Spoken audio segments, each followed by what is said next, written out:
Asia भी है, America भी है, अफ्रीका भी है, ऑस्ट्रेलिया भी है। इस सारी पृथ्वी की स्थिति इस ब्रह्मांड में कैसी है? जैसे समुद्र में बूंद। पूरी पृथ्वी की स्थिति ब्रह्मांड में कैसी है? जैसे समुद्र में बूंद। यानी पृथ्वी से करोड़ों करोड़ों गुना बड़े अनेक ग्रह हैं। ये हमारी जो आकाश गंगा है, इस आकाश गंगा में ही करोड़ों प्रकार के नक्षत्र हैं और ऐसे अनेक आकाश गंगाएं जो है वो ब्रह्मांड में है। कहते हैं कि भगवान के एक एक बाल के बराबर जो है वो पृथ्वी है, अनंत है, कोई सीमा नहीं है। और उस पृथ्वी पर रहने वाला मनुष्य जरा सा पद मिल जाता है, जरा सा पैसा पास में आ जाता है, लालच के वशीभूत होकर बड़प्पन आ जाता है, उसमें घमंड आ जाता है कि मैं हूँ, ये हूँ, वो हूँ। इस संसार में कुछ नहीं है। जिस प्रकार पानी में बुलबुले पैदा होते हैं, खत्म होते रहते हैं, बनते रहते हैं, खत्म होते रहते हैं, कोई ध्यान नहीं देता। ऐसे प्राणी आता है, चला जाता है, कोई ध्यान नहीं देता है। केवल मनुष्य के कर्म जो है वो, क्योंकि मनुष्य ईश्वर का तत्व है, जब वो सत्य को समझ जाता है, जब वो संसार से विमुक्त हो जाता है, तब वह भगवान को प्राप्त करने के योग्य हो जाता है। इसलिए अब भारद्वाज को और ऋषि कह रहे हैं कि स्वयंभू मनु और सतरूपा जिनसे मनुष्यों की अनुपम सृष्टि हुई। तो मैंने आपको बताया कि जब ब्रह्मा जी पैदा हुए, नाल में घूमते रहे, तब उनको दो शब्द सुनाई दिए ब्रह्मा जी को, तय है। उन्होंने कहा कि मुझे कुछ कहा गया है, यानी तब करने के लिए कहा गया है। उन्होंने ध्यान किया कि जिन्होंने मुझे बनाया है उनका ध्यान करता हूँ, तब प्रारंभ कर दिया। तब उनके सामने स्वयं साक्षात जो परमात्मा है वे प्रकट हुए, जो भगवान विष्णु के रूप के अंदर प्रकट हुए, जिनके 4 हाथ हैं, शंख चक्र गदा पद्म धारण किए हैं। और उन्होंने देख करके ब्रह्मा जी हाथ जोड़ के खड़े हो गए। तब भगवान ने कहा, ज्ञानम परम गुह्य में यद विज्ञान समर्पितम सैरहस्यं तदंतम गृह्णात गहितम मया।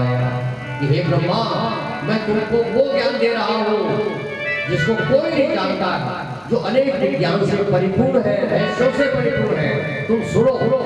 तब भगवान ने ब्रह्मा जी को चतुश्लोकी बोलते हैं, 4 श्लोक की भागवत सुनाई और संपूर्ण संसार का ज्ञान दिया। और उसके बाद ब्रह्मा जी को आदेश दिया कि तुम सृष्टि की स्थापना करो। तब ब्रह्मा जी जो है उन्होंने पहले मानसिक सृष्टि बनाई, यानी मन के द्वारा अनेक प्रकार के ऋषियों को पैदा किया, अनेक शब्द, लेकिन सृष्टि बढ़ी नहीं। अनेक बार प्रयास किया ब्रह्मा जी ने, लेकिन सृष्टि नहीं बढ़ी।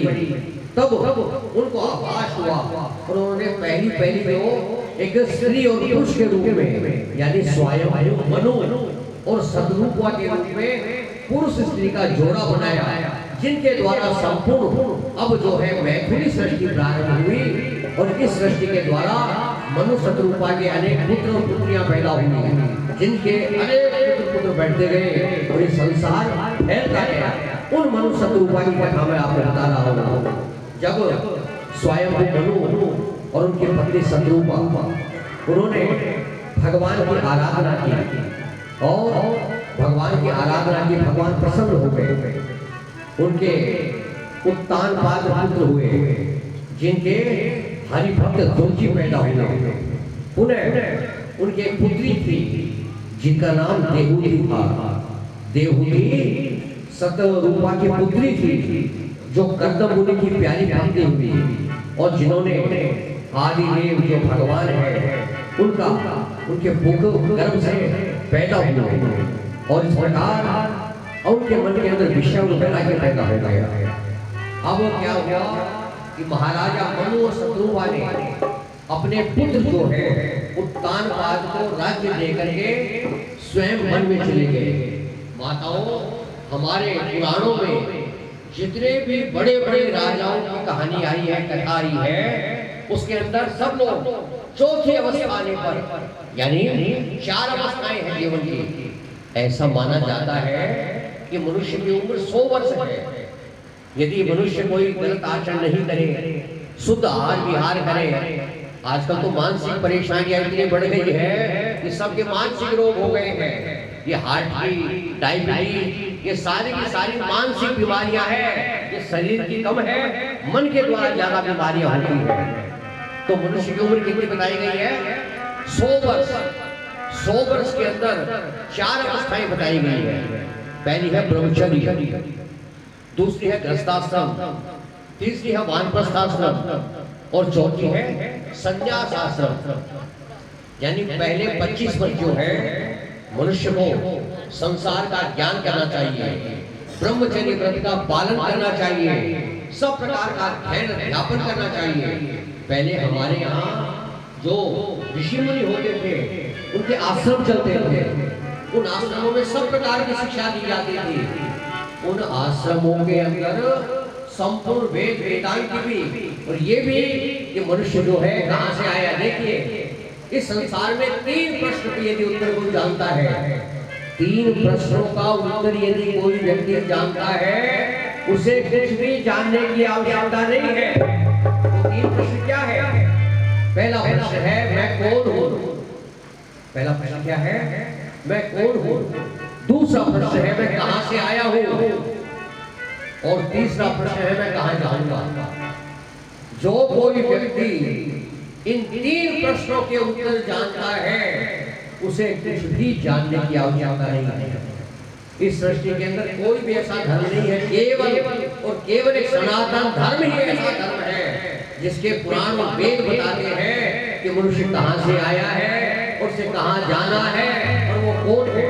संसार में दूसरा धर्म है ही नहीं, केवल और केवल एक मात्र सनातन धर्म है। बाकी सारे पंथ हैं, कोई धर्म नहीं है।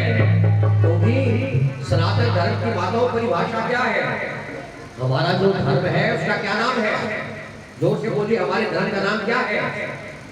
सनातन धर्म। कौन सा धर्म है? सनातन धर्म। और सनातन धर्म की परिभाषा क्या है? सनातन धर्म किसे कहते हैं? सनातन धर्म की कोई लिमिट परिभाषा या कोई नहीं है, बल्कि जिस कार्य से, जिस कर्म से सर्वे भवन्तु सुखिनः सर्वे सन्तु निरामयः है, यानी जिस काम के करने से सारे के सारे प्राणी मात्र, मनुष्य ही नहीं 84 लाख तरह के प्राणी सृष्टि में है, और वो 84 के 84 लाख हर प्राणी जिससे सुखी हो, वो सारा काम धर्म है। वो सब काम धर्म है, कोई परिभाषा की पाबंदी नहीं है। जिससे भी, यानी कीड़ी भी हो, मकोड़ा भी हो, मच्छर भी हो, सबको उससे आनंद मिले, सबकी रक्षा हो, सबको भोजन मिले, वो सारा का सारा। पर हित सरिष धर्म नहीं भाई, पर पीड़ा सब नहीं अधमाई। इसीलिए दूसरे का हित करने से बड़ा कोई धर्म नहीं है, और दूसरे का बुरा करने से बड़ा कोई पाप नहीं है। ये हमारे घर की परिभाषा है। थोड़ा सा और आगे बढ़ते हैं तो उसके अंदर आप ये समझ सकते हैं कि परोपकाराय पुण्याय पापाय परपीडनम्। परोपकार करने से बड़ा कोई पुण्य नहीं है, और दूसरे को पीड़ा पहुंचाने से बड़ा कोई पाप नहीं है। ये हमारे धर्म की परिभाषा है। इसीलिए ये सनातन धर्म ही विश्व में एकमात्र धर्म है, बाकी कोई धर्म नहीं है, बाकी पंथ है, अलग अलग तरह के हैं। इसलिए हमें अपने धर्म पर गर्व होना चाहिए।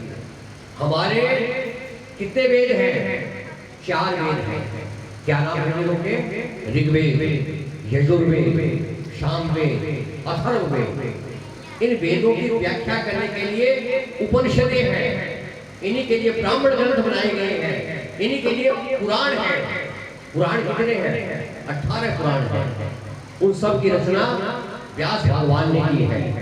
इस प्रकार से उनकी व्याख्या है, और सब के अंदर यही बात समझाने के लिए सब कथाएं हैं। यही बात कि मनुष्य इस संसार के चक्रव्यूह को छोड़ करके परम तत्व जो परमात्मा है उसको जाने।